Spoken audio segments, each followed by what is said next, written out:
predstava napravljena po romanu Paula Austera, po istoimenom romanu Paula Austera U zemlji posljednjih stvari. Predstavu smo radili u jednom vrlo teškom periodu za Sarajevo, 1994. godina, kada je Srđina kuća u tom trenutku je bila onako za nas kao jedna mala oaza, zato smo mogli tu da radimo neometano, da se odmaramo, jer je bilo čudno stvarno u centru grada biti u jednoj kući koja kao da je bila zaštićena od rata i od svega što se dešavalo okolo.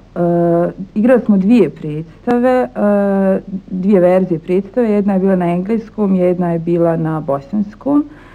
Na engleskom smo igrali sa gost glumicom Vanesskom Redgrave i to je bilo 21.